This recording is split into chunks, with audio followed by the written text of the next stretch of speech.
वैसे pan India super hero Prabhas को हमने बाहुबली में डुअल रोल निभाते हुए देखा, पर वो अलग अलग टाइमलाइन में सेट था। पर हम उनके दोनों कैरेक्टर्स सिंगल फ्रेम में देख सकते हैं फिल्म सालार पार्ट 2 के जरिए। और हम फैंस की ये तमन्ना है भी, क्योंकि सालार 2 जैसे सालार पार्ट 2 शौर्यांग पर्वम कहा जा रहा है, तो इसमें शौर्यांग यानी कि देवा के पिता के बारे में पता चलेगा। और मोस्ट प्रोबेबली ऐसा हो सकता है कि देवा के साथ साथ शौर्यांग का कैरेक्टर भी प्रभास ही प्ले करे। वैसे सालार पार्ट 2 की स्टोरी को लेकर बहुत सारी थ्योरी सुनाई हमें देंगी, पर हमने सोचा कि हम थोड़ा सा दिमाग लगा लेते हैं।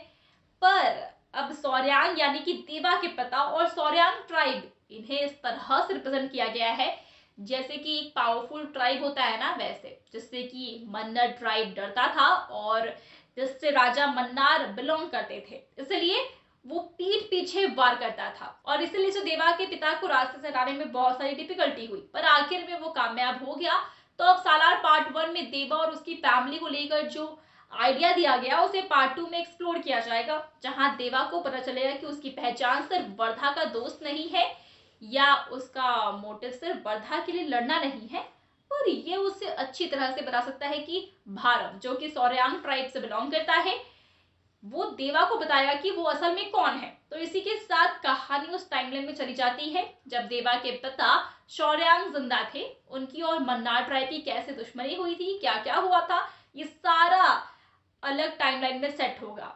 और ये सच्चाई जानने के बाद देवा अपना बदला लेने के लिए तैयार रहेगा, धीरे धीरे मन्नार ट्राइब को खत्म करेगा। और अब भारत को ऐसा लग सकता है कि शौर्यांग ट्राइब का असली राजा वापस आ गया है और अब राजा मन्नार खत्म हो जाएगा। पर इस सब के चक्कर में वो ये भी सोच सकता है कि देवा वर्धा पर अटैक करके अपनी गद्दी हासिल कर सकता है, पर देवा वर्धा को अपना दोस्त मानता है और उसने वर्धा से वादा किया है कि वो उसे राजा बनाएगा खानसार का, और इसलिए वो वर्धा को कुछ नहीं करेगा।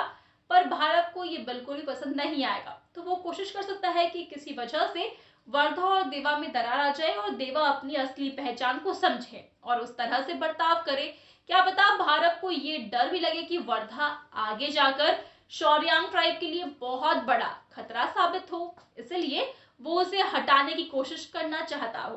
तो उसके हिसाब से सही है ये। तो ऐसी दो पॉसिबिलिटीज नजर आती है। देखते हैं कि देवा और वर्धा को लड़ाने में किसका हाथ होता है। वैसे आपको क्या लगता है, हमें कमेंट्स में जरूर बताएं। साथ ही वीडियो अच्छी लगी हो तो वीडियो को लाइक और शेयर करें।